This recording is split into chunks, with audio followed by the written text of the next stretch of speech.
Bonjour, bienvenue à tous. On est très heureux de vous accueillir pour cet atelier sur le crowdfunding qui a lieu dans le cadre de la semaine thématique du 18-19 sur le financement et les subsides pour les entreprises. Alors, le 18-19, vous savez, c'est le service régional d'information, d'orientation pour tous ceux qui entreprennent à Bruxelles. Un service que vous pouvez appeler tous les jours de 9h à 17h au numéro 18-19. Cette semaine, effectivement, on a plein d'ateliers dédiés aux différentes formes de financement. Vous pouvez aller sur notre site digi19.brussels, vous avez trouvé tout le reste du programme de la semaine et vous pouvez bien sûr encore vous inscrire. Ce webinaire est enregistré. Vous allez recevoir par la suite et les slides et l'enregistrement.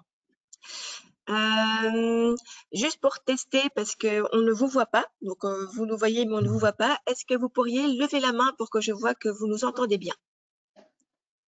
Oh, ça marche extrêmement bien. Alors j'ai un grand pouvoir, je peux baisser toutes vos mains en une fois, mais donc vous entendez bien. Vous avez l'occasion de poser des questions, on ne va pas interrompre a priori le fil de la présentation, mais je note bien les questions et si on a le temps, on répondra à la fin. Et si pas, simplement on reviendra vers vous par la suite, ne vous en faites pas, toutes les questions sont bien notées. Et donc là, je vais laisser la parole à Christophe Evart, qui représente Village Partenaire et Group One, un mélange des deux, et qui va vous parler du crowdfunding, et je vais le laisser se présenter lui-même parce qu'il va faire ça beaucoup mieux que moi. Merci beaucoup et une très bonne présentation. Merci beaucoup pour cette introduction, Véronique. Semaine des financements, vaste sujet, question ambiguë et une des potentielles clés, le crowdfunding. C'est ce qui nous réunit aujourd'hui. Avec, je l'espère, dans cette présentation, le fait que je puisse vous donner quelques petits conseils pour comment réussir sa campagne. Alors, juste un petit mot sur moi, d'où je viens, pour qui je travaille. Bien simplement, donc, moi je suis conseiller en création d'entreprise, j'ai plusieurs casquettes, donc je travaille pour un guichet d'économie locale. Si vous ne savez pas ce que c'est, n'hésitez pas à aller voir, c'est des services d'accompagnement qui sont toujours bien utiles dans les processus de création d'entreprise, voire même de développement également. Alors, je travaille sur le site de Village Partenaire, qui est un de ces guichets d'économie locale. Et j'ai une double casquette puisque j'œuvre parfois pour Group One également. Group One, c'est une ASBL d'une soixantaine, oui, on grandit, on est maintenant aujourd'hui une soixantaine de salariés, avec comme vocation différentes choses, mais au cœur de notre envie, l'envie de défendre des valeurs d'un monde plus durable, voire même d'une économie régénérative, comme on aime en parler maintenant. Et ça passe par différentes choses, par l'inspiration, susciter des envies, par de la formation, on va dans les écoles, par l'accompagnement, j'en ai déjà parlé, par des outils financiers, vous connaissez peut-être, vous étiez peut-être là au webinaire lundi après-midi sur les outils de Village Finance, qui sont des bourses d'économie circulaire ou des bourses de mobilité durable. Ça passe aussi par un hébergement. Ceux qui connaissent Village Partenaire savent aussi que ce n'est pas que de l'accompagnement, c'est aussi un lieu qui héberge des entrepreneurs et qui est entièrement éco-géré. Et puis, ça passe aussi par une volonté d'innover constamment, par différentes étapes, différents projets. Vous avez peut-être entendu parler des projets du type Amazon, Vétir, qui se concentrent sur le textile durable, la création de recycleries sociales, la création d'un pôle en agriculture urbaine, le réseau d'entrepreneurs qui portent une attention particulière à l'économie régénératrice, comme le réseau Kaya, etc., etc. Donc, n'hésitez pas à aller voir nos activités. Je pense que ça peut être utile pour vous aider à développer et surtout à augmenter votre capacité à entrer en phase avec l'environnement malgré la création de vos projets.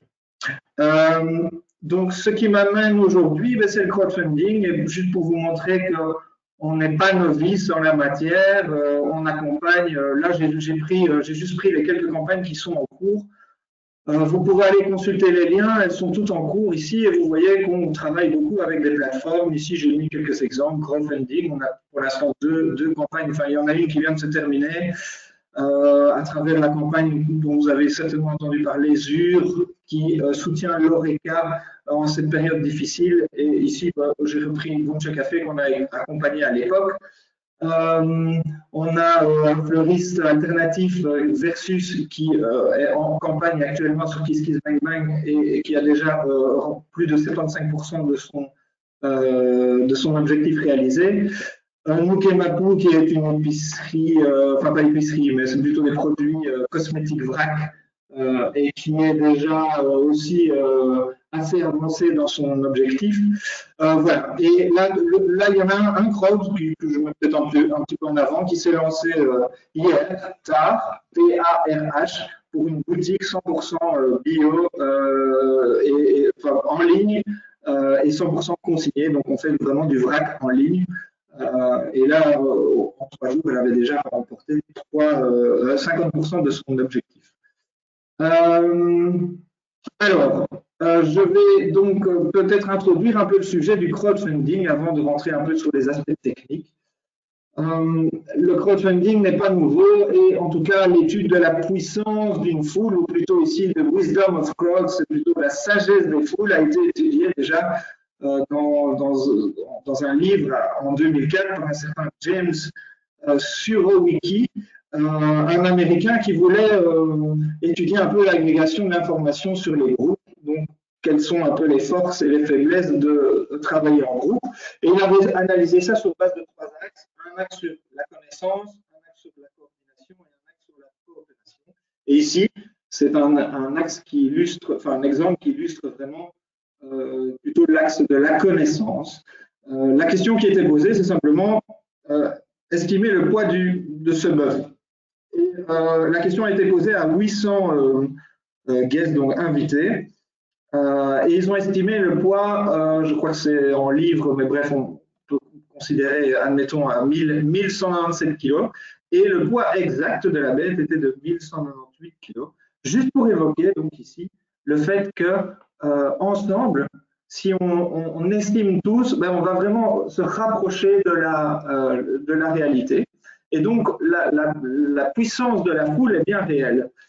Et elle est d'autant plus réelle quand on se concentre sur un projet économique, sur le lancement d'un projet, puisque il est clair que quand on est en recherche de moyens financiers, si vous allez aujourd'hui tout seul trouver une banque en disant voilà j'ai besoin de X milliers d'euros, ça aura de toute façon aussi moins de poids que si vous dites j'ai déjà un crowd, j'ai déjà 250 clients qui me font confiance, j'ai déjà fait 500 préventes et donc là, merci d'essayer de continuer sur cette même lancée et de m'appuyer dans mon financement. Vous vous rendez bien compte que le poids et la question est différente ou en tout cas sera perçue de manière différente par un éventuel organisme bancaire. Donc, ça a du poids. Christophe, excuse-moi de t'interrompre, le son est parfois coupé. Est-ce que par hasard, tu n'as pas un casque ou quelque chose pour l'améliorer? Ouais, je ne sais pas, je peux tenter ça. On va voir. Tantôt. Parfois, ça va et parfois, ça se coupe un peu. Et il y a plusieurs personnes qui caméra, peut-être ma connexion. Je vais voir. Vous m'entendez? Oui, Attendez, hop. c'est moins métallique déjà. Mieux là. Ou pas? Allô, allô? Oui. Moi, je ne vous entends plus. Ah, ça c'est embêtant. Tuc, tuc, tuc, tuc, tuc. Microphone, un micro, et alors, hop. Allô, allô? Oui, là tu entends? Ouais. Vous m'entendez bien là? Oui, c'est mieux. J'ai l'impression que c'est mieux. On essaie comme ça. Si je sais pas, je te dis. Merci beaucoup. Ouais, n'hésite pas à me le dire. Forcément, je ne me rends pas compte. Sinon, je coupe peut-être ma caméra pour concentrer ma connexion. Oui, ça a l'air mieux vraiment. Enfin, sur le slide. Ok, donc, j'en étais donc juste vous dire que le crowd n'est pas nouveau, loin de là. Un des plus vieux exemples se situe même avant les années 1900, où pour financer la Statue de la Liberté, il a fallu activé un double crowdfunding, un en France puisqu'il s'agit d'un ouvrage français et un aux États-Unis pour financer le socle qui allait accueillir cette fameuse Statue de la Liberté. Et donc là, on a déjà un exemple qui date. Et puis un des crowds qui se rapproche un peu plus des éléments de crowdfunding qu'on connaît actuellement, c'est le groupe de musique Marillion qui en 1997 a lancé un premier crowdfunding pour financer sa tournée, son album, et a récolté à l'époque 60 000 $, ce qui est quand même pas rien. Et grâce à ça, ben, ils ont vraiment pu financer leur tournée. Alors, il y a d'autres cas de crowdfunding, peut-être un peu plus surprenants, mais c'est vraiment le même principe de rechercher du financement par la foule. Lors de la campagne, de sa campagne promotionnelle donc présidentielle de Barack Obama en 2008, il a levé jusqu'à 150 millions de $, simplement en lançant son crowdfunding. Je dirais le cas aujourd'hui, le premier cas qui se rapproche des crowdfunding plus traditionnels, c'est l'album de Grégoire en 2008, où là, il a également financé son projet à hauteur il a obtenu jusqu'à 70 000 € pour finaliser, produire son album et commencer à le vendre. Et il faut savoir qu'après, il aura été vendu jusqu'à plus d'1 200 000 exemplaires. Donc, ça lui a vraiment permis de démarrer son aventure. Alors, et tout ça, on parle de 2008, Obama, Grégoire. En fait, on était en pleine crise économique. Et donc, l'avantage du crowd, c'est aussi techniquement qu'ils ne connaissent pas vraiment la crise. Alors, j'ai voulu quand même vérifier aussi, puisque aujourd'hui, on est en 2020 et ben, on a une nouvelle crise, une crise sanitaire cette fois que tout le monde connaît. Sinon, on serait tous en présentiel aujourd'hui. Malheureusement, ce n'est pas le cas. Donc, en 2020, crise du corona. Et malgré cela, on voit que le crowdfunding, alors j'ai ici recueilli des chiffres français, mais on peut espérer que la tendance soit assez similaire en Belgique, où on a dépassé carrément le million qui a été collecté grâce à des outils de crowdfunding en France. Donc, c'est une étude qui a été menée par un bureau d'audit et qui a analysé une soixantaine de structures financières.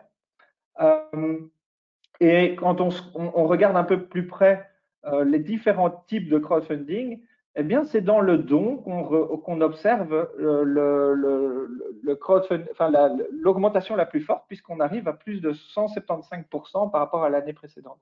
Donc, on voit vraiment qu'en 2020, il y a eu quand même une augmentation. Alors, j'ai voulu vérifier ça. J'ai parcouru 2 plateformes assez connues, hein, KissKissBankBank et Ulule, et de fait, elles ont aussi eu des augmentations assez conséquentes sur cette année 2020. Donc, on peut dire, je dirais comme ça, que le crowdfunding ne connaît pas vraiment la crise, voire même, si on extrapole un peu, qu'il pourrait être une solution à cette certaine forme de crise.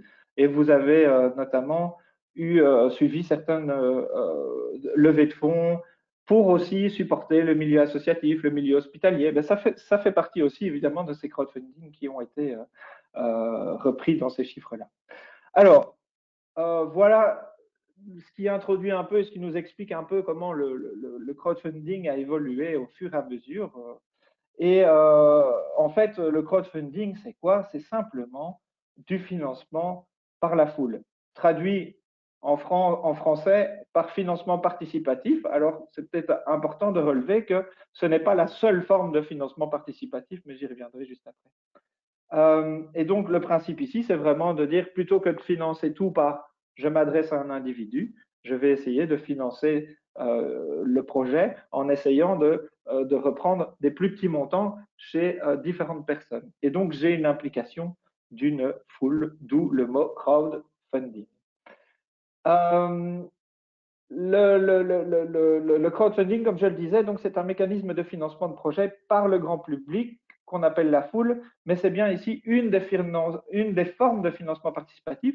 On peut nommer d'autres formes comme l'appel à l'épargne, l'épargne de coopérateurs. Vous avez peut-être vu, par exemple, en ce moment à Bruxelles, il y a la tricoterie qui fait aussi un appel au fond pour obtenir de nouveaux coopérateurs parce qu'ils s'agrandissent, etc. Donc, c'est aussi du financement participatif qu'on n'appelle pas spécialement crowdfunding dans le sens strict du terme. Il faut aussi comprendre donc ici que l'idée du principe, c'est vraiment de mettre en réseau un certain nombre d'individus qui apportent donc ces petites contributions. C'est généralement réalisé par Internet. Alors, on dit généralement parce que nous, on aime sortir aussi de ces sentiers battus. C'est vrai que c'est Internet qui a permis de développer le principe même du crowdfunding. Hein. Si on regarde un peu l'arrivée d'Internet et les premiers crowdfunding coïncident assez bien. Et du coup, Internet qui se généralise permet évidemment de vulgariser le crowdfunding ou en tout cas de donner plus facilement accès à une grande communauté.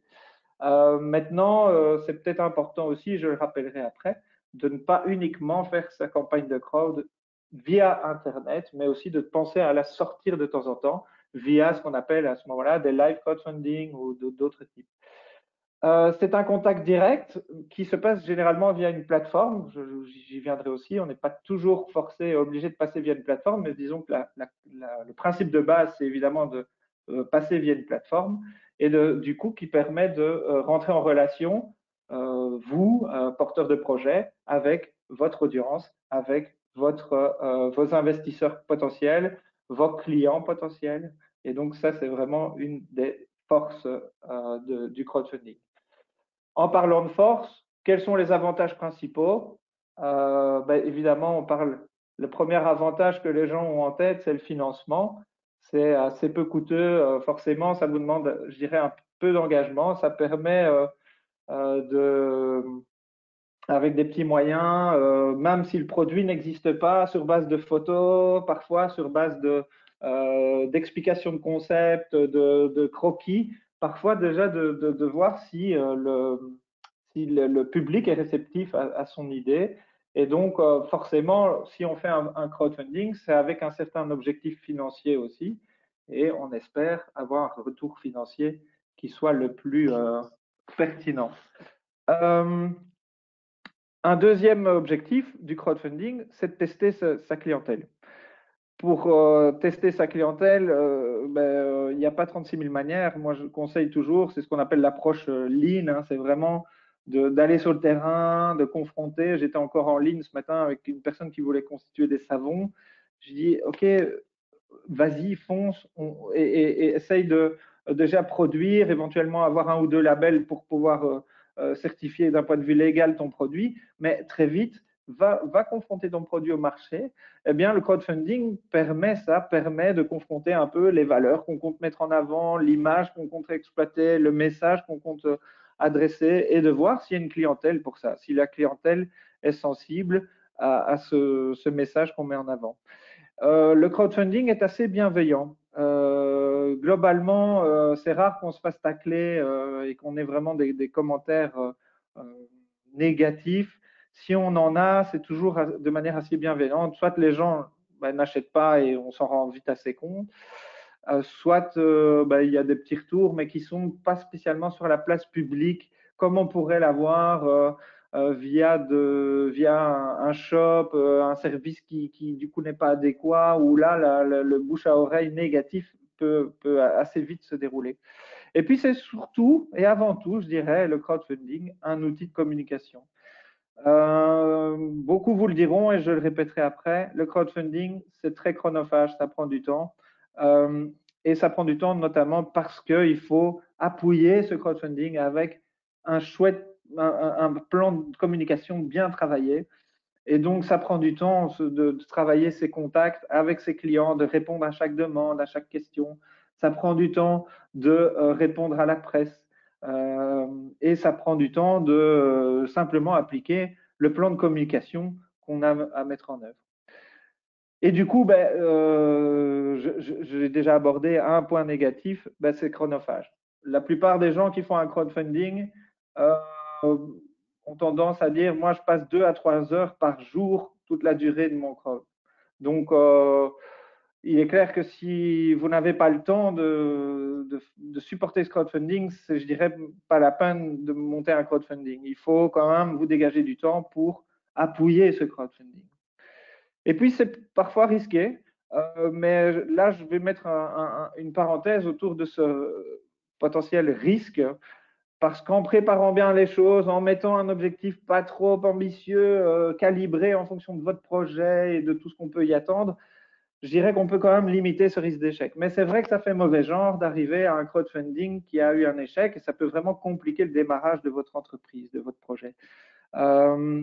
Et donc là, je dirais qu'on peut lier ça à un intérêt de vous faire accompagner, soit directement par une structure de crowdfunding où ils proposent des accompagnements, soit par, j'en parlais tout à l'heure, je viens d'un guichet d'économie locale ou une autre structure d'accompagnement qui va un peu vous aiguiller et qui va vous challenger par rapport à ce que vous comptez proposer comme contrepartie, la manière dont vous allez mettre ça en avant, l'objectif financier que vous vous fixez, etc. etc.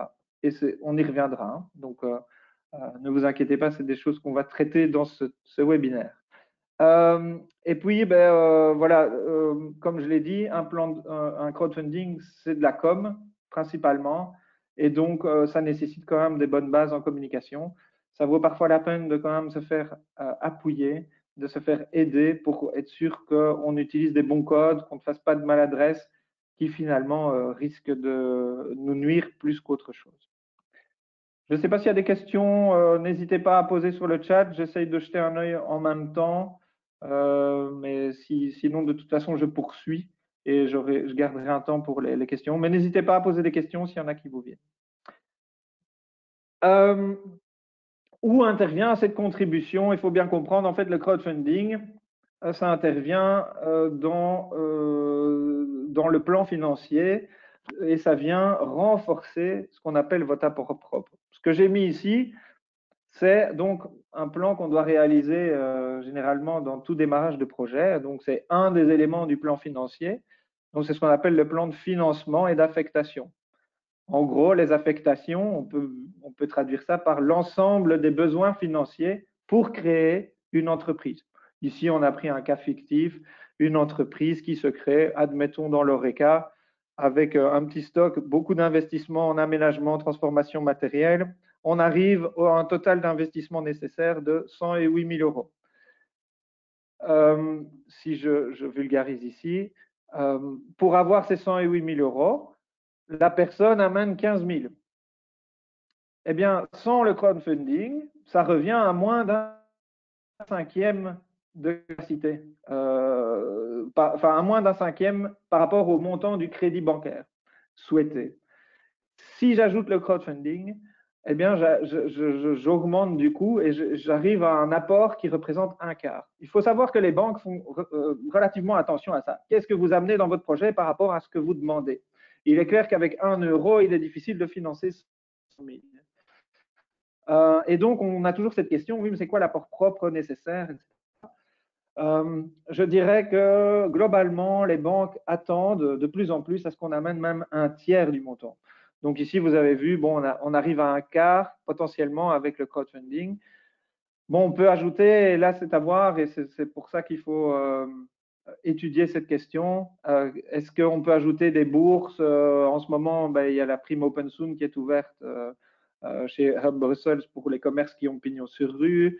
Est-ce que vous avez un commerce en économie circulaire et qui pourrait potentiellement prétendre à la bourse Village Finance?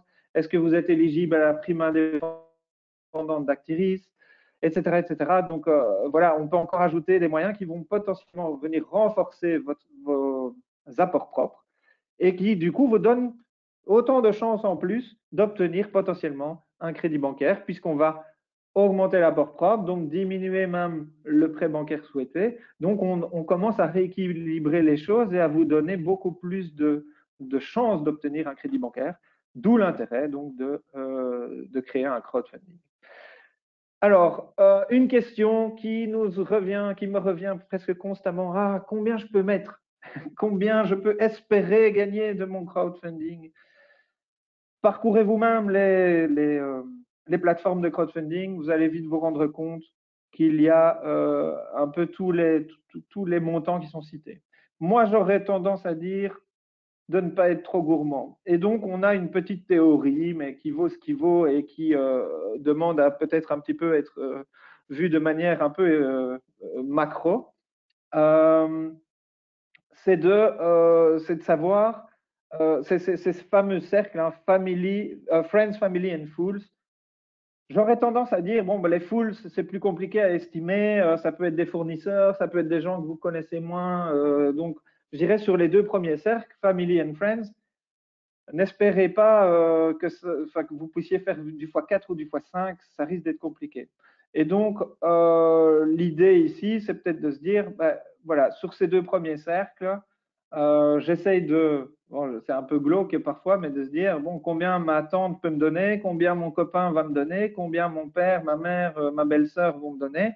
Et en fonction de cette liste à laquelle on arrive, je dirais, si on veut arriver à un objectif atteignable, je conseille de faire entre du x2, x3. Ici, j'ai mis 30%, 60% de l'objectif final, mais ça, on peut encore en discuter, mais ça vous donne peut-être déjà une première indication qui vaut ce qu'elle vaut, mais je dirais ne soyez pas trop gourmand. Il vaut mieux avoir un objectif pas trop ambitieux qui permet d'avoir un succès et d'avoir une chouette com directement pour venir renforcer le démarrage de votre projet, plutôt que d'avoir un objectif trop ambitieux qu'on atteint vraiment ric-rac parce qu'on pousse et que finalement on finit par mettre de l'argent de notre poche pour la différence. Et finalement, ben, voilà, du coup, le succès est un petit peu moins valorisant. Et croyez-le ou non, mais moi j'ai plusieurs campagnes, le Barrageux, le Slibar, Tully, donc ils avaient tous fixé un objectif pas trop ambitieux et ils ont tous atteint plus de 200%. Donc ça peut arriver qu'on atteigne vraiment des scores assez faramineux. Et c'est pas parce qu'on fixe un petit objectif que les gens arrêtent, quoi. On peut avoir des surprises où on dépasse vraiment très largement l'objectif. Un des conseils que je peux vous donner à cet effet-là, c'est éventuellement de prévoir déjà des paliers d'objectifs. Certaines plateformes le permettent même de rechanger et de remettre des paliers d'objectifs. Sinon, même dans votre com, prévoyez des paliers. Un premier palier, c'est pour financer ça. Un deuxième palier, c'est pour financer ça. Ça va donner une motivation d'atteindre ces paliers et au moins des petits V qui vont se mettre et des statistiques que vous pourrez communiquer aussi de manière très positive. Juste un petit mot, entre montant affiché de la campagne et ce qu'on a réellement dans la poche, ben, généralement, voilà, on mixe un petit peu, mais il y a quand même des différences. Et ces différences, elles sont entre, évidemment, les coûts de contrepartie que vous allez mettre, la commission des plateformes, qui va, selon les plateformes, entre 5 et 12%. Et ce n'est pas à négliger pour vous dans votre plan financier. Maintenant, entre et moi, hein, on peut couper la caméra, ce serait simplement dire que certaines banques ne font pas spécialement cette différence entre le montant affiché de la campagne et ce que vous allez réellement dans votre poche. Cela dit, elles n'ont pas complètement tort, les banques, de ne pas toujours regarder. Pourquoi? Parce que certaines contreparties ne sont jamais données. Enfin, c'est pas qu'elles ne sont jamais données, c'est que les gens viennent jamais les chercher. Et donc, voilà, il y a quand même déjà un petit gap. Après, la commission de la plateforme, ça, c'est un impératif, puisque vous profitez de tout ce qui va avec cette plateforme. Un exemple de comment est-ce qu'on peut, je dirais, Christophe, on te perd un de peu nouveau un mieux. petit peu. On perd de Oui, nouveau un peu le son, Christophe, et on te voit plus trop. Donc, à mon avis, tu as peut-être des problèmes de bande passante. je coupe ma caméra. Voilà, on va essayer. Je coupe ma caméra pour essayer de concentrer le son. Essayons. Merci. C'est mieux ou pas? C'est encore un petit peu Désolé, métallique.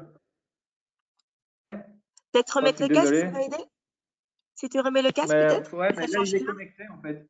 Oui, c'est ça, oui. Il est connecté. Attends. Si je parle là, c'est mieux? Non. Oui, c'est Non. mieux. Oui. Non. Si, si. Là, c'est mieux. Alors, attends. Ok. On va Merci. faire comme ça. De rien, désolé, vraiment. Normalement, De rien. évidemment, concours de Toujours. circonstances. Hein. J'ai jamais de problème de connexion, mais voilà. C'est par définition, c'est comme ça. Donc, s'il y a des questions, s'il y a des trucs qui sont pas clairs, n'hésitez pas à reposer les questions. Je ferai un plaisir de réexpliquer. Ici, je continue. Je ne sais pas ce que vous avez perdu potentiellement. Qu'est-ce que je voulais donc dire? Une manière de fixer son objectif, c'est simplement de reprendre les différentes contreparties que vous comptez proposer, d'y établir un montant de vente, un montant de prix d'achat ou de prix de revient. Hein. Par exemple, ici, pour 10 euros, un grand merci, un gros bisou et un Scooby-Doo, ben, le prix du Scooby-Doo, c'est 1 euro.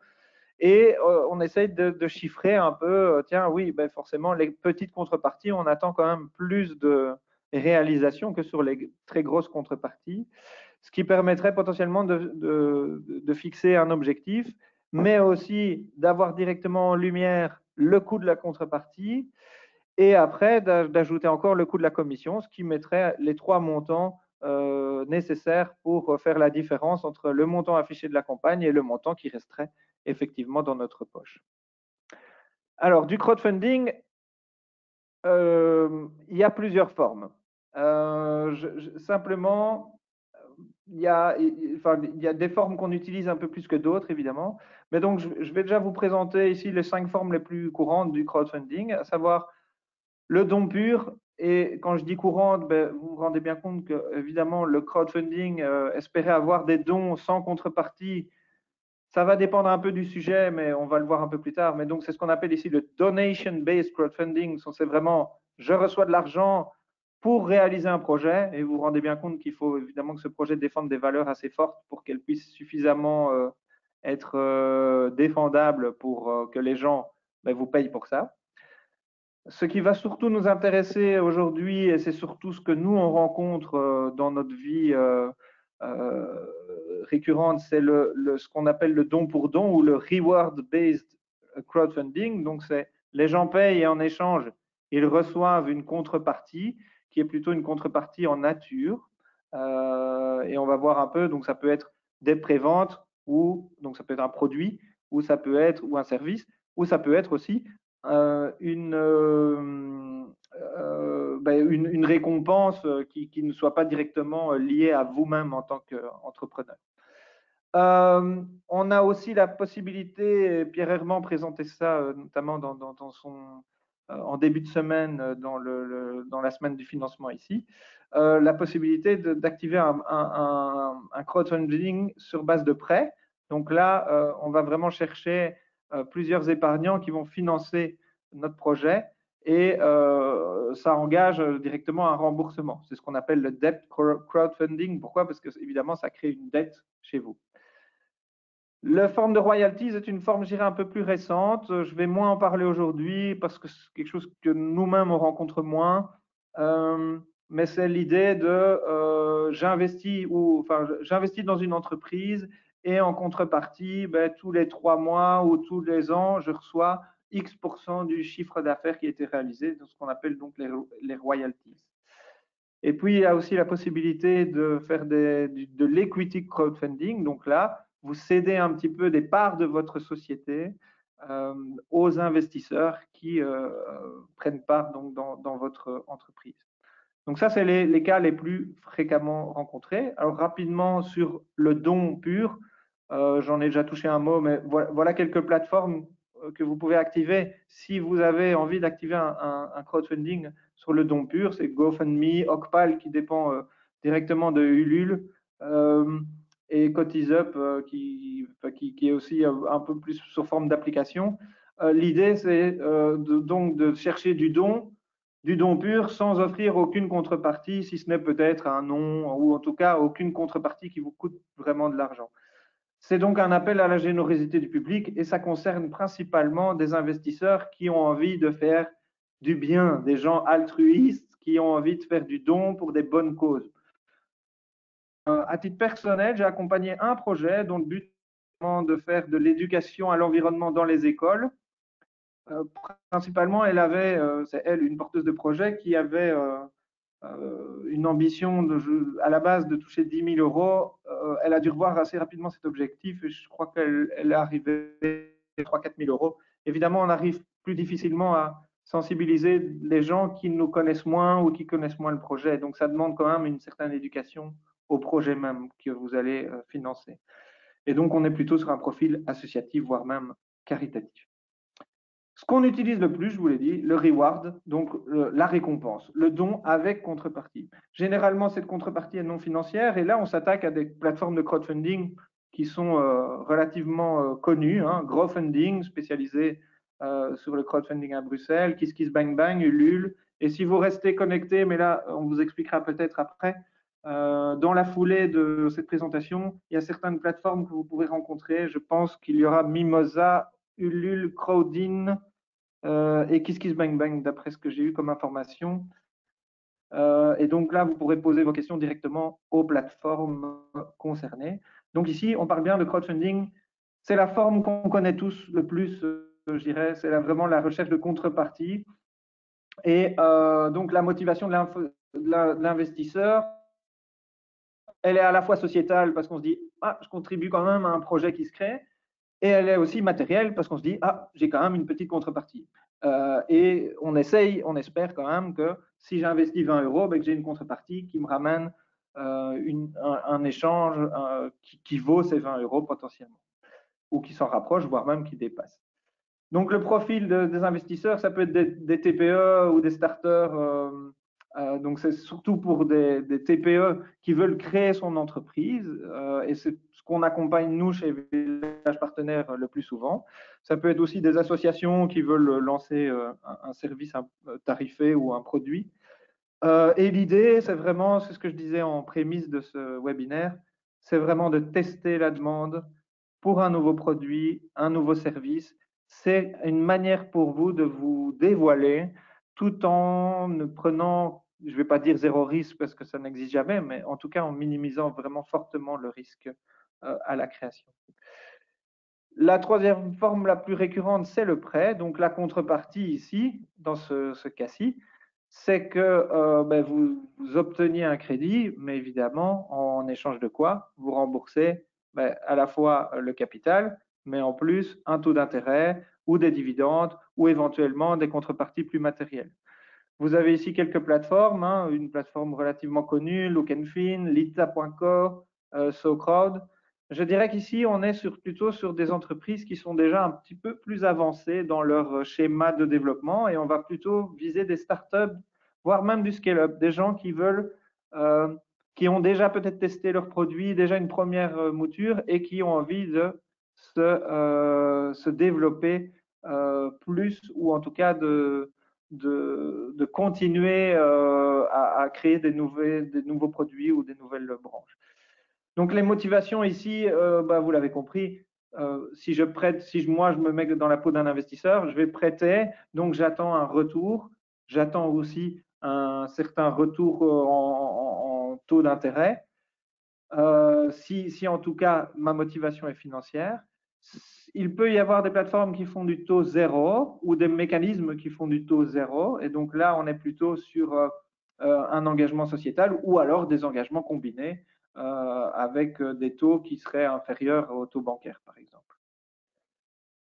Et puis, quatrième grande famille de crowdfunding, c'est la prise en capital.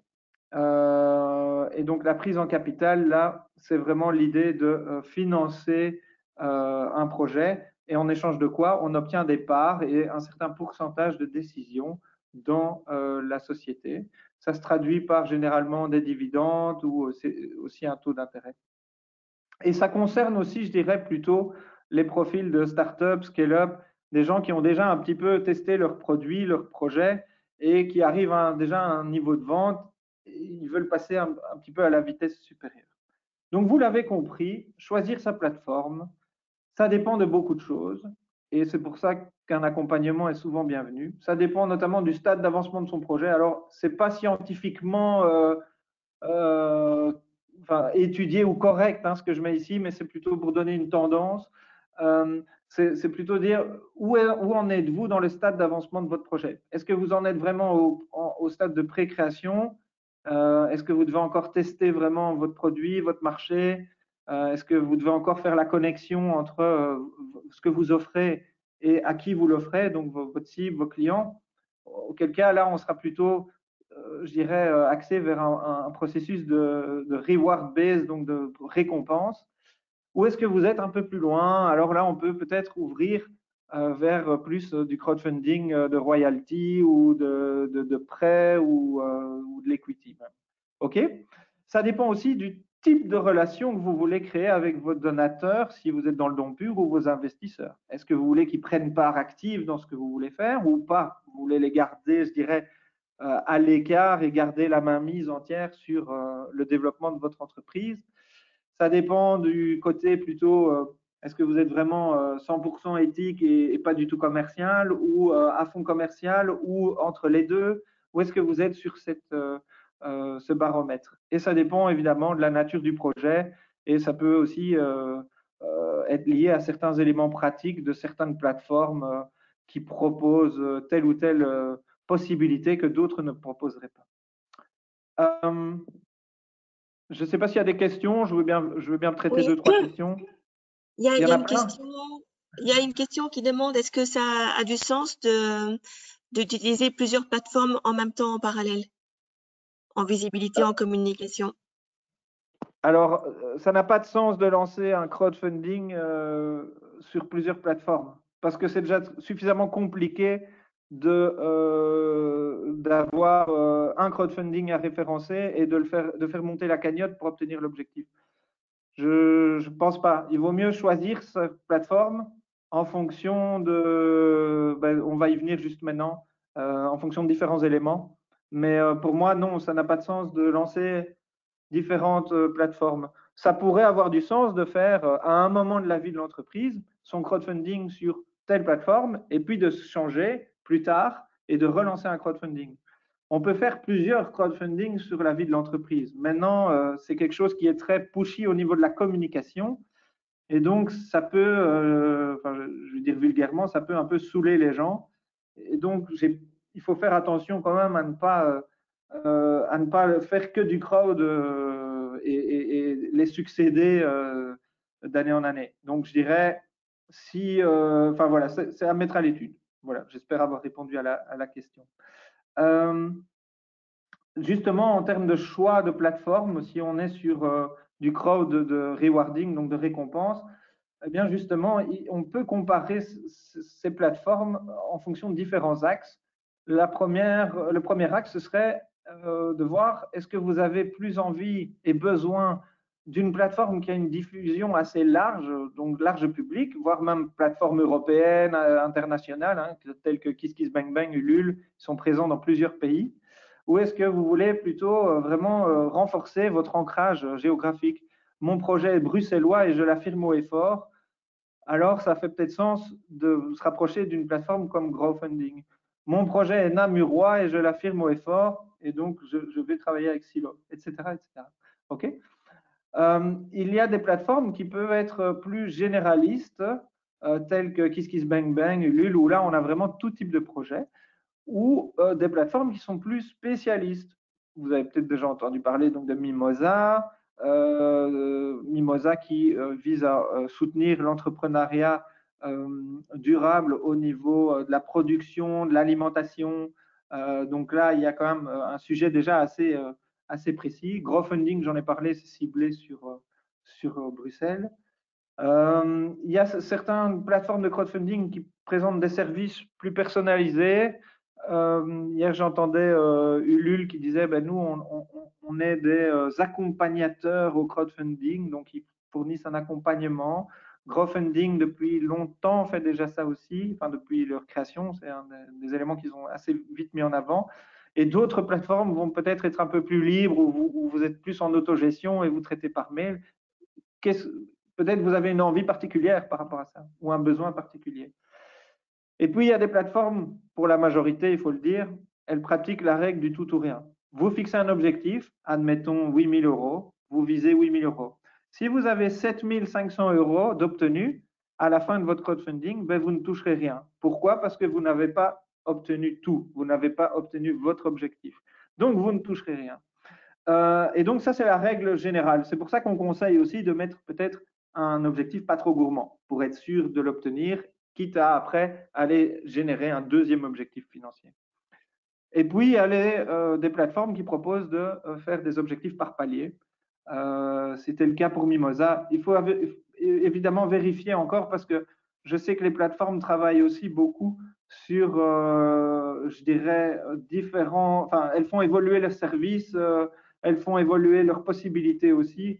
Et donc, c'est toujours intéressant d'aller voir ce qu'il en est actuellement également.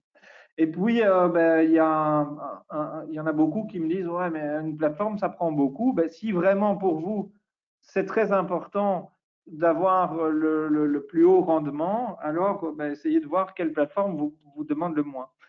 Évidemment, ben, on a souvent tous les critères et essayer de rassembler tous les critères, ce sera peut-être pas possible, mais en tout cas, en Belgique, on a quand même suffisamment de plateformes de crowdfunding pour essayer de se rapprocher au plus de sa volonté et de ce qui nous correspond à nous.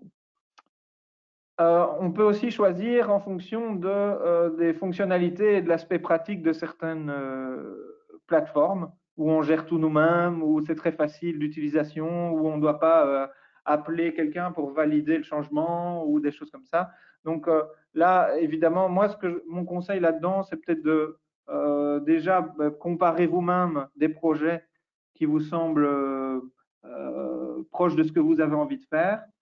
Et peut-être à ce moment-là, d'aller plus en profondeur avec une ou deux plateformes et de voir si ça correspond toujours à vos attentes et si vous avez la possibilité je dirais, de gérer comme vous avez envie que ça soit géré, ce crowdfunding. Et puis, si vous êtes accompagné, il y a parfois des habitudes de coach. Il ne faut pas se cacher. Nous, on a, avec Village Partenaire, avec Group One, on a établi des relations parfois privilégiés avec certaines plateformes. Et du coup, ça facilite le contact. Quand il y a une galère, on a les numéros des gens, on peut changer assez rapidement tel ou tel élément dans une campagne de crowd. Et ça, on ne sait pas le faire avec l'ensemble des plateformes de crowdfunding. Donc, on a parfois une familiarité par rapport à telle ou telle plateforme. Le choix de la plateforme peut être aussi en fonction de certaines opportunités de campagne spécifiques. Vous allez le voir après, il y a parfois des plateformes de crowd qui se lient avec des banques et donc qui vous permettent à certaines périodes d'obtenir 1 000 € en plus si vous êtes lauréat ou d'obtenir un montant supplémentaire. C'est des effets d'aubaine, ça peut parfois guider votre choix. L'image de la plateforme n'est pas négligée. On a tous une image de KissKiss, de Mimosa, de crowdfunding. Voilà, vers où vous pensez que vous allez avoir plus d'atomes crochus. Où est-ce que vous vous sentez le plus proche par rapport à la philosophie de votre projet? Et puis, dans l'image de la plateforme, il y a aussi quelque chose qui peut influer, c'est le taux de réussite des projets. Il y a certaines plateformes qui ont des taux plus difficiles. Sachez néanmoins, je vous disais, on est là en crise, 2020 en crise, et j'ai vu notamment sur KissKiss et Ulule, ils ont eu le meilleur taux de réussite de leur projet depuis les 4 dernières années. Et donc, voilà, ça c'est déjà un élément qui peut aussi... La crise permet aussi potentiellement une réussite plus grande des projets. En tout cas, c'est ce qui a été observé sur certaines des plateformes. Et sachez aussi que si vous vous faites accompagner par exemple Village Partenaire ou Group One, vous avez, nous on met des filtres et on essaye de vraiment vous challenger sur votre campagne. Et chez nous, le taux de réussite, il dépasse largement les 90% de taux de réussite. Parce que si vous vous décidez même de lancer votre campagne sans respecter, je dirais, nos conseils, on ne voudra pas la supporter. Et donc, c'est aussi une garantie un peu peut-être d'avoir des filtres à certains endroits. Trouver les bons accompagnateurs ou accompagnatrices, trouver les bons gens qui vont vous épauler sur votre crowdfunding. Et puis, la possibilité de faire appel au soutien extérieur. Donc, parfois, comme je disais, il y a certaines plateformes qui sont liées à des banques et ça facilite un peu l'échange. Et donc, ça peut vous encourager à opter pour telle ou telle plateforme de crowdfunding. Un peu de visuel pour donner un peu d'air à toute cette théorie. Vous avez quand même, c'est pas parce qu'on est dans le crowdfunding de récompense qu'on est d'office dans la même optique, j'offre des récompenses. Ça, c'est ce que vous avez sur le côté droit. Donc, Vrac et compagnie, c'est tous des projets qu'on a accompagnés chez nous. Vrac et compagnie, un magasin de vrac situé à Uccle. Là, c'est vraiment un peu ce qu'on a beaucoup en tête quand on pense crowdfunding de récompense ou mode reward. Donc ici, pour 10 euros, c'était un smack en vrac, un grand merci et un biscuit. Voilà. Pour 25 euros, découvrac, les lots précédents, plus. OK? Donc voilà, ça, c'est plutôt le reward qu'on connaît le plus souvent. Mais quand vous réalisez, vous faites des produits, c'est aussi la possibilité pour vous de faire ce qu'on appelle des préventes. Et le visuel que j'ai choisi ici, il illustre assez bien ce que je vous disais tout à l'heure. Tully, gourde en céramique, bon, je ne vais pas vous la vendre, je l'ai ici, mais Tully est une gourde. Enfin, l'objectif premier donc était fixé à 300 et vous avez vu qu'elle a vendu plus de 600. Et même, je vais vous dire en off, elle a eu des commandes assez grande, elle est arrivée quasi à 1000 préventes grâce à son crowdfunding. Donc, je vous disais tout à l'heure, c'est pas parce qu'on fixe un objectif qu'on ne peut pas avoir plus du double. Donc là, on est plutôt en mode prévente. On teste son produit, on teste directement auprès du public. Est-ce que ça se vend? Est-ce que ça se vend pas? Et on appuie sur le bouton on et on a une bonne réponse. Et une fois qu'on a fait ça, peut-être qu'à terme, on peut imaginer, et là, elle est même en train de développer la gamme des nouveaux produits. D'ailleurs, si vous suivez sur les réseaux sociaux, vous allez voir qu'elle développe des produits. Je crois qu'elle doit annoncer aujourd'hui ou demain un nouveau produit qu'elle compte lancer. On a beaucoup parlé de choix de plateforme et peut-être un truc que je n'ai pas évoqué jusqu'ici, c'est aussi la possibilité de lancer son crowdfunding sans plateforme. Le cas d'école, c'est Brussels Beer Project. Hein, vous l'avez vu passer il y a quelques années et ils ont réitéré leur expérience, enfin la même expérience il y a quelques mois, enfin encore une année. C'était a Beer for Life. Donc je paye un crowd et tous les ans j'ai une bière devant ma porte. Mais ils ont fait ça avec leur propre modèle, un peu en mode webshop. Un autre exemple qui lui est toujours d'actualité, un projet que j'accompagne qui s'appelle l'Altitude.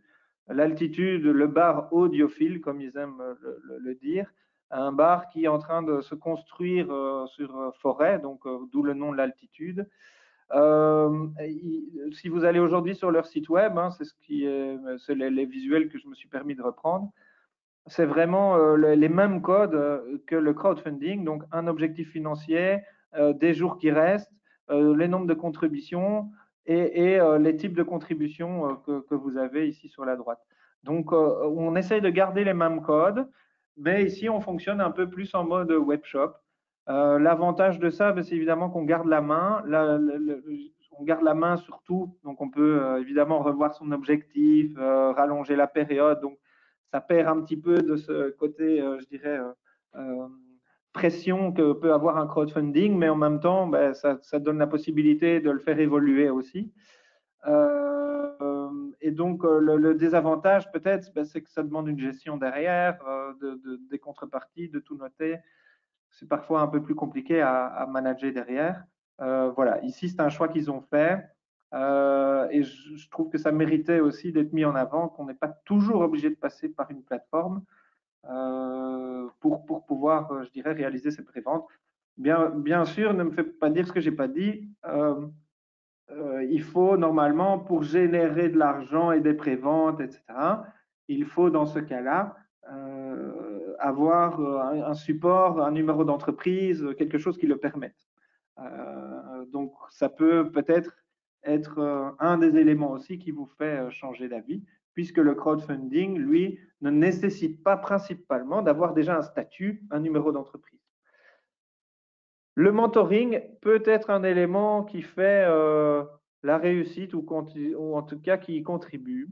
J'ai pris ici plusieurs plateformes, KissKissBankBank, Mimosa, et donc elles ont chacune, et Growfunding, elles ont chacune leur page de mentor. Bon, j'ai mis ici un lien que je vais essayer d'ouvrir en espérant qu'il s'ouvre chez vous.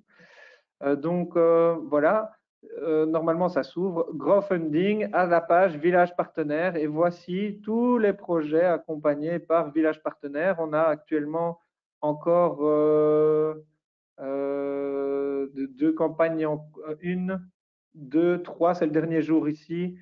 On a encore 2 campagnes en cours, presque, ou potentiellement 3.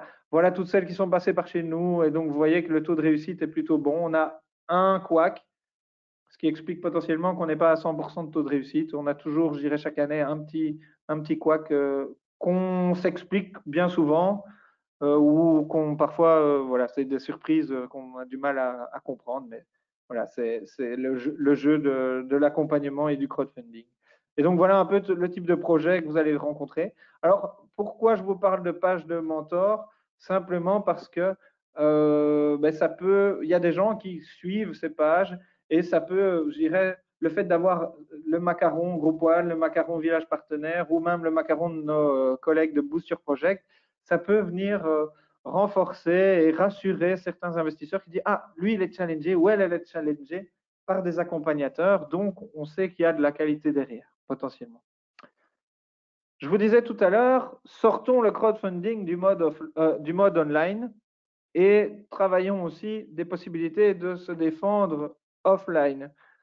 Certes, le crowdfunding a été permis et est souvent permis grâce à une plateforme Internet, mais il est intéressant quand même d'essayer dans son développement de crowdfunding, de temps en temps, de faire sortir ça pour le mettre en offline. Alors nous, tant que faire se peut, on essaye de se greffer à des événements. Bon, évidemment, maintenant, la situation est particulière et tous les événements ont été mis en stand-by.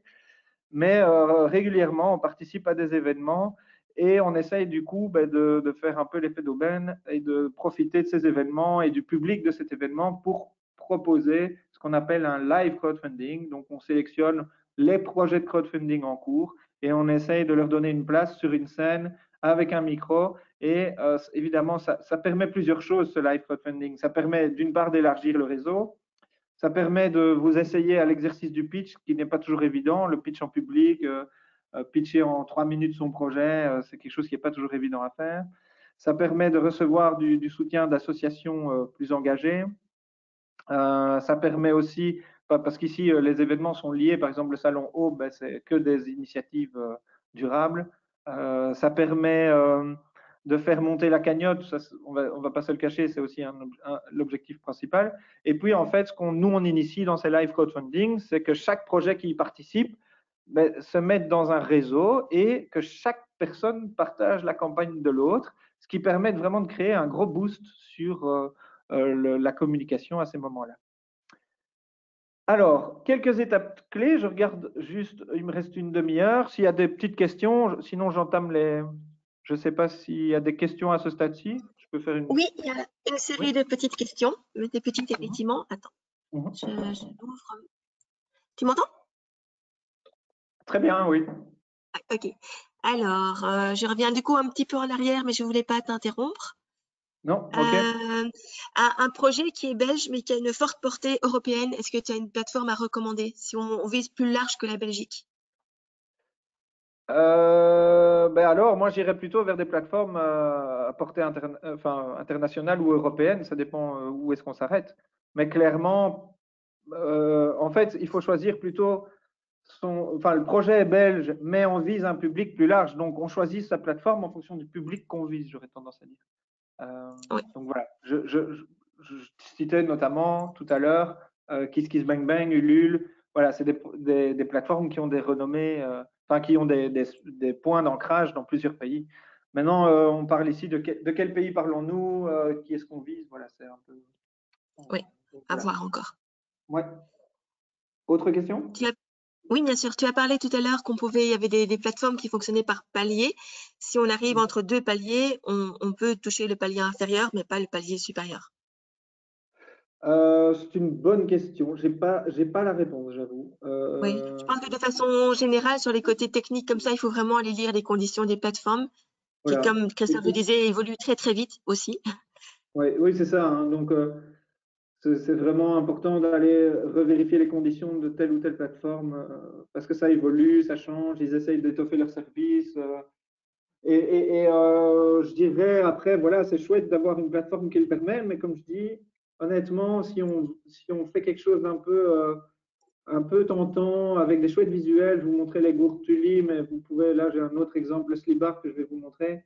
Il y a vraiment moyen de mettre objectif 1, 2, 3 et d'avoir avec des chouettes visuels, de motiver les gens et qu'ils oublient un peu cet objectif initial qui est juste mis en tête de la campagne. Mais finalement, dès qu'on rentre dans les visuels, hop, on voit qu'on est déjà à l'objectif 2. C'est aussi motivant en fait. Oui. Est-ce que tu trouves que c'est intéressant de faire appel à des plateformes plus spécialisées dans des projets durables ou dans des projets d'alimentation comme Mimosa? Est-ce qu'on a plus de chances de toucher des investisseurs qui sont plus motivés par ces sujets par Oui, rapport à une oui. plateforme plus généraliste? Ma réponse, oui, clairement, on a le public enfin, il est clair que Mimosa est fréquenté par des gens qui sont vraiment intéressés par l'alimentation durable. Hein. Et donc, si votre projet est dans l'alimentation durable, ça peut vraiment faire sens de faire le choix d'une plateforme qui est vraiment en phase avec ça. Donc, oui, après, c'est peut-être intéressant de poser la question aux plateformes elles-mêmes. Quel est votre type de public? Parce que parmi le public d'une plateforme plus généraliste, il y a aussi évidemment des gens intéressés par l'alimentation durable. Donc, c'est un choix difficile, mais ça, moi, je pense que ça peut renforcer votre projet et la position de votre projet. Oui, tout à fait. Alors, une question concerne la période la plus propice pour lancer la campagne. J'imagine qu'on évite les vacances. Ouais, j'y viens. Tu y viens, Déjà d'accord, mais si tu y viens, c'est très bien. dans les étapes. Comme le choix de la durée de la campagne, j'imagine c'est pour la suite Ouais, aussi. j'y viens aussi. Ouais. Ouais. Est-ce qu'on peut changer de montant, d'objectif? Qu'est-ce qui se passe quand le montant n'est pas atteint? De même chose, c'est mieux d'aller voir les conditions spécifiques de chaque La plateforme. règle de Est-ce qu'il base, y a... ouais, la règle de base, c'est quand même, je fixe mon objectif et si je ne l'atteins pas, voilà, il ne s'agit pas de le changer en cours de route. Donc, c'est pour ça Non, que c'est c'est ça. important de bien définir. Maintenant, ce qui peut arriver, ce qui est arrivé récemment à une des campagnes qu'on a accompagnées, c'est elle avait fixé un objectif un peu trop faible. Elle a très vite atteint plus de 60% de son objectif, genre le lendemain de sa mise en route. Et parce qu'on a peut-être parfois un contact ou l'autre, on prend contact, nous, en tant qu'accompagnateur ou le porteur de projet, et ils acceptent dans des cas très rares, je dirais, de se dire, OK, on voit que tu vas trop vite atteindre ça, mettons un objectif un peu plus ambitieux. Voilà. Dans ce cas-là, parfois, c'est toléré, mais je dirais la règle de base, c'est un objectif fixe, on n'y touche pas. Voilà. Et par rapport, si on n'atteint pas le montant et qu'on rembourse les gens qui ont fait des donations, est-ce qu'il y a des frais à payer quand même? C'est une bonne question. Je crois que ça dépend des plateformes. Je crois qu'il y a quand même un frais C'est ce que fixe. j'ai en tête. Oui. Ouais.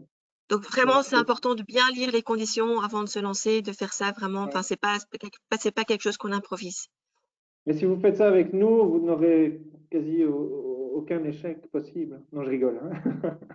Mais voilà, faites-vous Et donc, je accompagner vois des aussi, questions. Ouais. faites-vous coacher, quoi. Oui? Je vois des questions par rapport au domaine de la santé, de l'implication santé, quelle plateforme ou par rapport à une ASBL. Mais je vous propose de rester aussi à l'atelier suivant où il y a la présentation des différentes plateformes pour voir un peu Oui. ce qui vous correspondrait.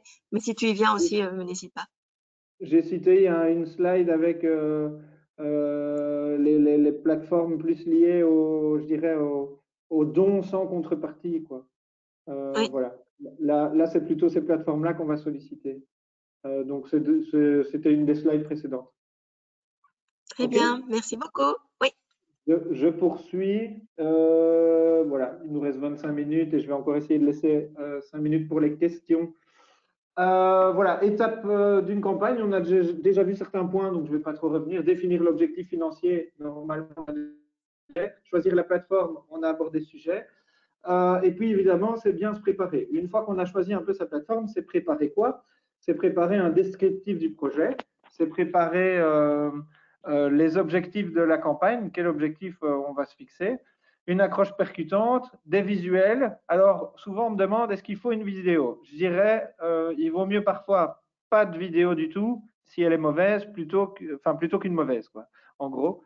Maintenant, voilà, si vous allez voir, je vais vous montrer, il y a des campagnes un peu que je qualifierais un peu d'exemplaires dans les visuels, mais ce n'est pas à la portée de tout le monde. Je ne vais pas vous montrer la vidéo aussi, mais je vous invite à aller la voir si ça vous intéresse. Donc, le Slibar, projet de sous-vêtements éco-conçus avec donc ils reversent une partie de leur chiffre d'affaires à des associations. Par exemple, ils ont fait une collection abeilles, c'est à des associations qui développent des ruches, etc. Donc, vous voyez encore ici un petit visuel intéressant. On a atteint nos 600, clac, on déverrouille telle collection. En route pour les 1200, clac, on les a atteints, on déverrouille cette collection. Et donc, ça, c'est vraiment, il y a des moyens de jouer avec des visuels intéressants pour vraiment motiver les gens à acheter. Donc, évidemment, si vous allez voir la vidéo, bon, ça a été fait avec drone, machin, professionnel. Voilà, on n'a pas toujours besoin de ça, mais c'est peut-être inspirant d'aller voir comment c'est fait une vidéo un peu plus, je dirais, professionnelle. Je reviens à la présentation. Donc, on a l'importance de se préparer, c'est aussi l'importance de se faire relire la campagne. Donc là, on a récemment relu la campagne de Tar avec une collègue, donc campagne dont je vous parlais au tout début, qui s'est lancée hier ou avant-hier. Et donc, voilà, l'idée, c'est quand même que plusieurs personnes donnent leur avis et puissent peut-être vous aider à vous améliorer pour, au moment où on appuie sur le bouton on, qu'on ait vraiment un projet assez attirant, quoi. Et puis, dans la préparation, on va vraiment vous demander d'établir un plan de communication. Alors, pour ça, nous, on a des petits outils.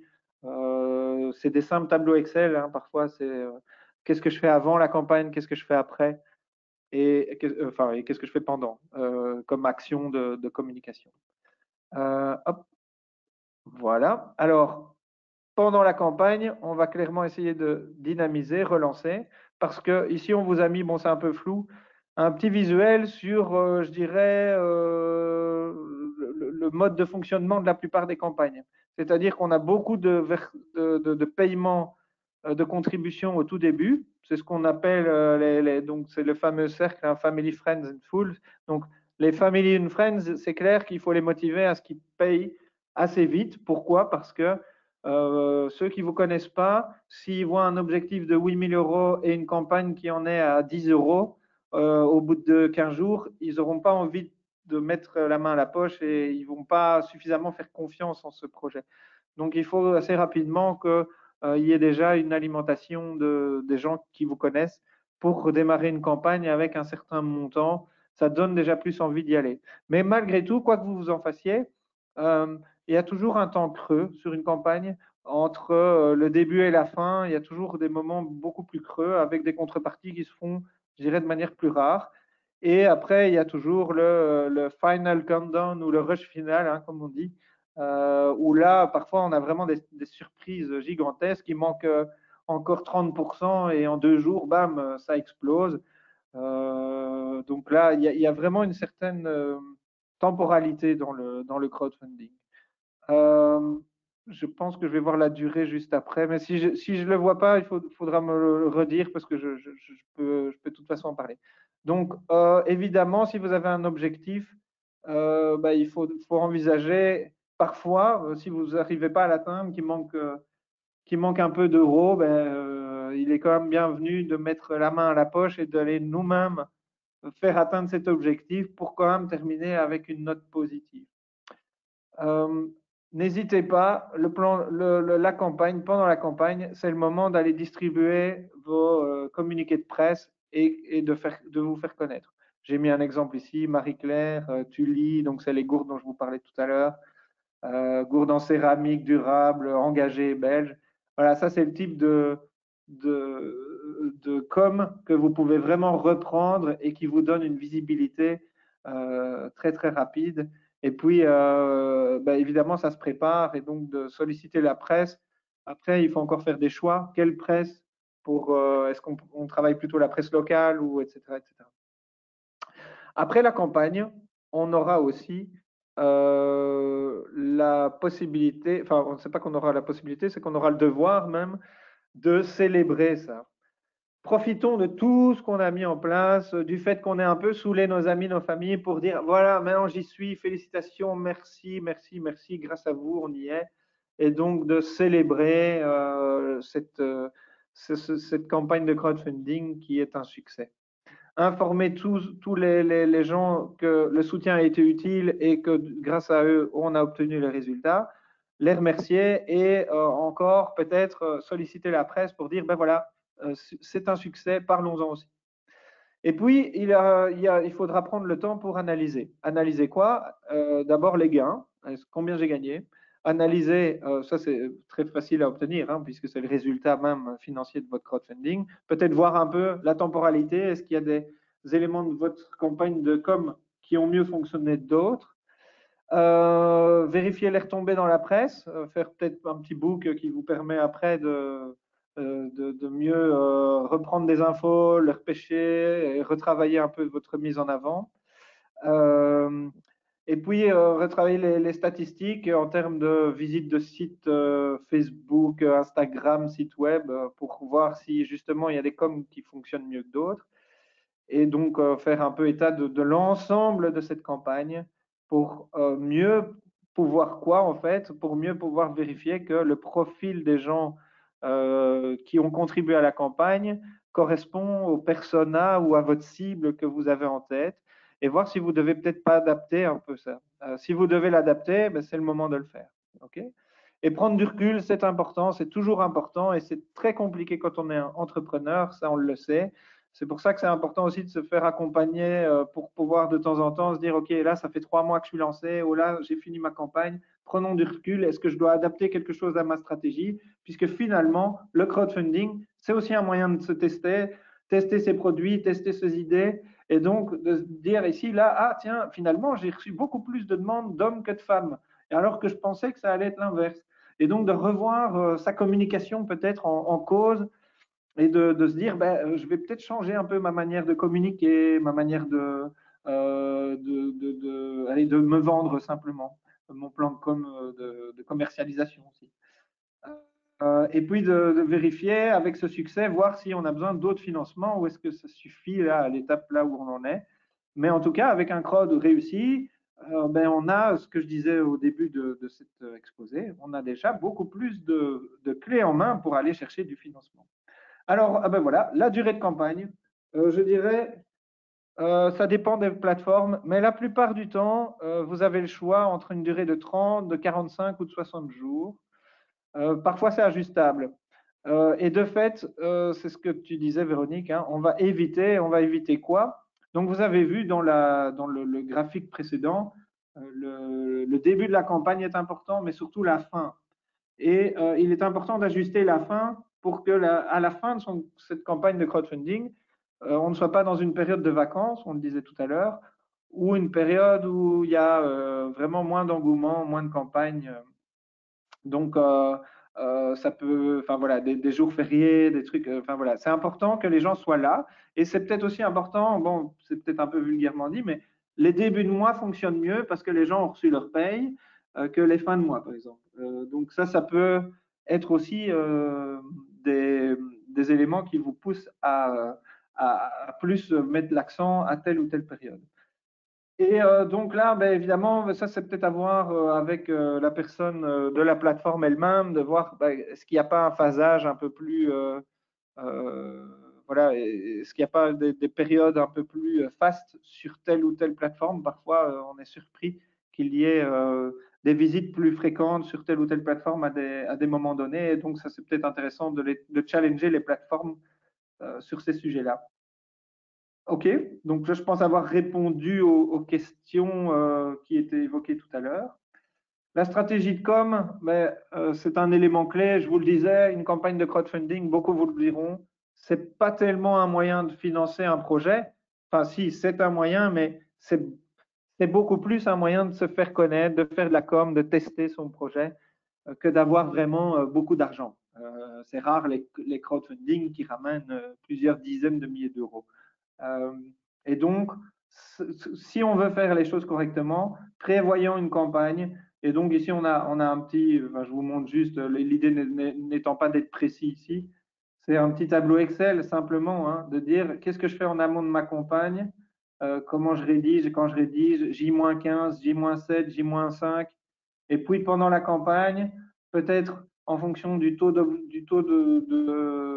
collecte obtenu, qu'est-ce que j'active comme moyen de com quand j'aurai atteint mes 30%, quand j'aurai atteint mes 60%, quand j'aurai atteint, etc.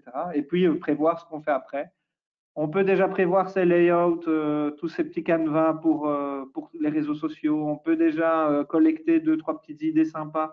Donc, on peut déjà aller dans le concret et autant se préparer tant qu'on a le temps et qu'on n'est pas encore trop dans le rush. Je vous ai mis quelques conseils, mais je ne vais peut-être pas évoquer ça en long et en large parce que je vois le temps qui avance aussi, mais n'hésitez pas à aller prendre un petit peu le pouls là-dessus, comme mettre en place, faire le lien avec votre site internet pour rediriger vers votre campagne, sur vos réseaux sociaux, bien évidemment, faire des emails personnalisés qui invitent vraiment à, tiens, toi, récemment, moi j'ai un collègue qui a lancé un crowdfunding. Quand il m'a envoyé son mail, de crowd, il s'adressait à moi, j'avais l'impression qu'il n'y avait que moi qui avait reçu le mail. Donc, c'est des choses qui incitent évidemment à revenir vers la personne. Faire des vidéos promotionnelles, stimuler l'activité sur les réseaux, bref. Je pense que c'est beaucoup de bon sens, mais n'hésitez pas à aller voir ces petits conseils qu'on vous a distillés dans cette présentation.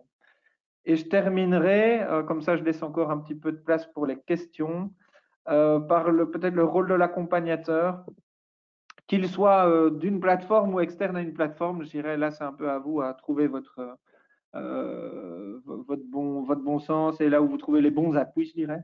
C'est vraiment d'offrir un accompagnement, mais qui va plutôt vous soutenir sur la réflexion, la structure financière, est-ce qu'on est sur le bon objectif, est-ce que ce crowd, c'est le bon moment pour le faire, est-ce qu'on n'est pas un peu tôt, un peu tard, est-ce qu'on ne le ferait pas différemment, le planning de la campagne, donc c'est dans le choix de la durée, dans le choix des actions, voir si on ne peut pas améliorer les contreparties, le volet, voilà, est-ce que c'est pas mieux de présenter les choses comme ceci ou comme cela, tiens, telle contrepartie, il te manque une contrepartie entre 20 et 30 euros, ce serait bien que tu trouves quelque chose. Enfin voilà, est-ce que tu ferais pas une contrepartie en activant d'autres personnes de ton réseau? Enfin voilà, ce genre de choses. Sur les animations de la campagne, qu'est-ce que tu as prévu? Comment est-ce qu'on peut t'aider? Est-ce que ça, tu penses que c'est bien de le mettre là? Est-ce que c'est pas mieux d'utiliser ce dossier de presse un petit peu plus tard, etc., etc. Dans le mentoring, ça j'en ai parlé, demandez-nous d'avoir un macaron qui vous permet peut-être d'accéder à un réseau de personnes qui vont venir voir vos campagnes, ou en tout cas d'assurer que les gens qui voient vos campagnes se disent « Ah là, c'est une campagne qui a été mûrement réfléchie ». De faire peut-être de suivre les opportunités de certains des événements. J'ai oublié de vous rajouter les slides. On a par exemple chez Mimosa, il y a un événement dont j'ai pas encore les dates, mais qui fait une jonction. Donc si vous postulez, si vous faites votre crowd via Mimosa, vous pouvez dire je souhaite postuler à ce partenariat Crélan, donc la banque Crélan et Mimosa. Et donc vous serez versé comme candidat. Donc, il y aura un formulaire à remplir, défendre pourquoi vous voulez ça. Et donc, il y aura 5 lauréats qui vont obtenir, je crois que c'est 1500 euros, 1500 euros qui seront versés en plus. Donc, c'est une sorte de récompense. C'est un effet d'aubaine ou une opportunité potentielle qui pourrait vous guider. En tout cas, l'accompagnateur peut vous dire, ah, là, il y a quelque chose qui va se créer, ou là, il y a une opportunité. Et puis, en tout cas, l'accompagnateur, vous avez vu, nous, on accompagne plusieurs campagnes. Et quand on fait notamment des campagnes de live crowd, etc., on fait vraiment des tableaux de partage entre vous. Sinon, en tout cas, on vous met en relation avec des gens qui sont passés par les mêmes étapes que vous. Et ça donne tout son sens également. Enfin, juste peut-être pour vérifier, pour vous montrer, nous, on essaie quand même de rassembler, puisqu'on accompagne des crowdfunding, ils sont sur plusieurs plateformes. On a créé il y a quelques années ou quelques longs mois un site qui s'appelle livecrowdfunding.co où on reprend l'ensemble des crowdfunding au soutien. On doit d'ailleurs mettre à jour sur les dernières. Ce n'est pas notre priorité absolue, mais ça vous donne une idée de tous les exemples que j'ai pu citer, et notamment aussi tous ceux que je n'ai pas cités ou que je n'ai pas eu l'occasion de citer. On retrouve le Slibar, on retrouve Vrac et compagnie. Voilà. Ça vous donne un petit peu un aperçu. Voilà, voilà. Je crois que j'ai terminé. Ça nous laisse 5 minutes pour les questions. Du coup, je suis ouvert Oui, s'il y a merci d'autres beaucoup. questions. Pardon? Il y avait et j'ai une petite question par rapport au type de financement. Donc, par exemple, si je suis gérant d'un établissement Horeca, est-ce que ça a du sens de faire une campagne de crowdfunding pour refaire de la trésorerie? Ben, il y a toute la campagne qui a eu lieu via crowdfunding qui s'appelle ZUR, qui était un peu dans cet objectif-là, hein, d'accompagner les projets dans cette dimension-là pour faire face à la crise. Disons qu'en fait, oui, ils ont levé vraiment, enfin, on peut aller voir en direct, hein, je vais directement aller voir. Vous voyez mon écran là? Oui, Hop, hop, ZUR, et donc c'est crowdfunding, hop, et c'est crowdfunding même, hop, voilà. Et donc là, ils ont levé même jusqu'à 452 000 euros, mais cette opération, si je ne me trompe pas, est en train de se finir, voire même est finie. En tout cas, j'avais mis l'exemple de Bunch et c'était fini. Donc oui, ça peut faire du sens. Maintenant, le gérer vous-même, ben, il faut donner une envie. C'est surtout qu'est-ce qu'on offre comme contrepartie et qu'est-ce qui me permet d'y arriver. Ah ben non, c'est pas fini, c'est toujours en cours. Donc peut-être prendre contact et voir si on peut pas s'inscrire dans ce projet qui bénéficie d'une aura un peu plus large que juste un Oreca qui lance lui-même son crowd pour dire j'ai des problèmes de trésorerie, merci de m'aider, quoi. Ça peut peut-être faire sens de se connecter à ceci, à ce type de mouvement. OK? oui, merci beaucoup. J'ai une question par rapport au crowdfunding, mais en landing ou en equity, donc c'est peut-être un peu plus spécifique. Est-ce qu'il y Ouais. a des garanties qui sont demandées? Si pas, Alors, je dirais d'aller aussi à l'atelier d'après, si Spread c'est là, pour parler Je directement crois avec qu'il eux. y a demain, mais je me trompe peut-être, ou c'était ce matin. Il me semblait qu'il y avait vraiment un truc sur le lending crowdfunding. Le lend crowdfunding, je me demande si c'était pas ce matin. Il me semblait avoir entendu Pierre Herman. C'était peut-être bien ce matin. J'avoue que je sais pas, est-ce qu'il y a des garanties j'aurais tendance à dire. Il y a une analyse de Que, dossier qui est très poussée de façon générale. Donc c'est vrai qu'on voilà. on est dans d'autres catégories et donc la façon d'analyser les dossiers sera complètement différente. Et donc de Ouais, nouveau aller voir chaque plateforme, mais vu qu'il y a une analyse très poussée au départ, non, il n'y a pas forcément de garantie demandée, mais ça sera des conditions complètement différentes avec une contractualisation, bien sûr. Oui. voilà, oui. Qu'est-ce que je vois encore? Tu as parlé à un moment que tu avais un magnifique tableau de communication et les participants qui se demandaient s'ils pourraient le voir ou l'avoir même, ou s'il faut absolument passer Euh, par chez toi. faut que je demande à celui qui l'a qui Sinon, l'a vous allez vous contacter Village Partenaire, vous vous faites accompagner et vous aurez accès au magnifique ouais, tableau. c'est peut-être mieux, ouais. Euh, C'est pas un grand secret et c'est pas un tableau très compliqué, hein. C'est vraiment, enfin, c'est vraiment qu'est-ce que je fais avant, après et une colonne budget. C'est pas très sorcier, mais voilà, n'hésitez pas à venir. Nous, on a quelques outils. On a développé, à force d'accompagner des crowds, on a développé quelques outils, notamment comment bien rédiger sa campagne, etc. Enfin, voilà, on a quelques petits tips qu'on peut donner aussi. voilà. Si jamais, par exemple, sur le landing, les ateliers sont déjà passés, a priori, tout est enregistré. Donc, sur notre YouTube, vous allez pouvoir les retrouver par la suite, juste le temps qu'on arrive à les mettre parce qu'on a beaucoup d'ateliers cette semaine. Et donc, tout est enregistré, donc vous aurez accès à tous les ateliers, même ceux que vous avez éventuellement manqués. Est-ce que le crowdfunding est utile pour des projets sociaux? Ça, on a déjà répondu. Oui, il y a des choses qui Oui, sont mais vraiment c'est plus bien pour compliqué ça. à défendre, quoi. Enfin, voilà, c'est évidemment, enfin, voilà, ça s'adresse à un public qui ne fait que enfin, du don, quoi. Ou alors, on a vraiment une contrepartie. Quelle contrepartie? Disons que, voilà, c'est parfois plus compliqué à activer une communauté autour de ça. Ça dépend du sujet, évidemment, hein. Il y a des sujets qui déchaînent les foules. Enfin, voilà, ça dépend de comment on l'aborde aussi. Est-ce qu'on propose vraiment? Est-ce que c'est une solution très, très concrète qui solutionne un problème éthique, social très fort ou ça vient juste, je dirais, renforcer et enfin voilà, ça va dépendre de beaucoup de choses, quoi. Mmh. J'ai une question par rapport aux contreparties. Apparemment, souvent, il y a des produits complémentaires dans les contreparties. Ça se fait beaucoup. Et c'est quoi? C'est un échange de visibilité entre produits C'est une et bonne entre, remarque. entre, entre entrepreneurs? Nous, on le conseille parfois, enfin même souvent, c'est de profiter de ce crowdfunding pour aller créer des partenariats avec des gens qui sont proches de notre domaine et qui peuvent nous aider. Ça peut être des fournisseurs qui fournissent d'autres produits ou des partenaires potentiels et du coup, ça les fait rentrer en partenariat avec nous. Ça peut être je ne vais pas dire des concurrents indirects, je dirais, des gens qui sont un peu sur le même profil. Et c'est intéressant, évidemment, de choisir ces contreparties aussi en regardant un peu l'aura de chaque partenaire potentiel. C'est clair que si je vois quelqu'un qui a une communauté de 10 000 followers sur Instagram, c'est plus intéressant d'essayer de faire une contrepartie avec parce qu'on sait que cette personne va partager aussi sur ses réseaux.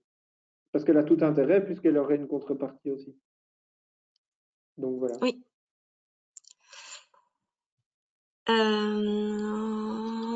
Est-ce que quand on a reçu les fonds, est-ce qu'on doit encore faire un compte-rendu de ce qu'on fait de ces fonds aux donateurs? A priori, non. Maintenant, c'est le bien fou, enfin, l'honnêteté qui prime, quoi. Mais de fait, oui, Oui, non. Après, enfin, ouais, je pense que quand on fait toute cette campagne, c'est vraiment dans l'objectif de développer. Mais de fait, si vous dites j'ai besoin d'un four à pain et que vous allez finalement acheter un plan de travail, personne ne va vous le reprocher. Mais l'idée, c'est d'avoir quand même le projet qui se développe. oui, tout à fait. Attends, je vais remettre la caméra aussi. Et sinon, il y a plein de merci aussi pour te remercier pour la présentation très claire. Merci à vous. Quelqu'un a Désolé demandé, pour le son. Désolé pour le pas de son. problème. Voilà, Donc, je vous rappelle qu'on va vous envoyer les slides, si je dis pas de bêtises. Vous pourrez revoir aussi la présentation. Et puis, ben, s'il y a plus de questions, Village Partenaire est là. L'accompagnement est gratuit. Il y avait cette question-là aussi. C'est une Alors jeune oui, équipe maintenant, il faut savoir formidable, enthousiaste, merveilleuse. on souffre un peu, Donc, on est victime de notre succès, donc il faudra prendre son mal en patience. voilà. Mais voilà, Et donc, n'hésitez il y pas a à tout un venir nous réseau solliciter. d'accompagnement à Bruxelles. Si jamais ça marche pas là, d'autres structures peuvent aussi vous aider. Mais faites-vous accompagner sans aucune hésitation. Ceux qui sont pas encore inscrits pour le séminaire suivant, n'hésitez pas à aller le faire tout de suite. Et même si vous ne restez qu'une demi-heure, c'est pas grave, ce sera toujours ça. Je vois qu'il y a encore une question qui est arrivée, j'ai quand même regardé. C'est encore plein de merci pour toi, Christophe. Donc, je m'y Merci. joins. Merci mille fois. C'était très clair, c'était très Merci à chouette. tous Et merci à tous. Et à très bientôt. et bon développement de projet à tout le monde. Au revoir. Salut, salut. Au revoir.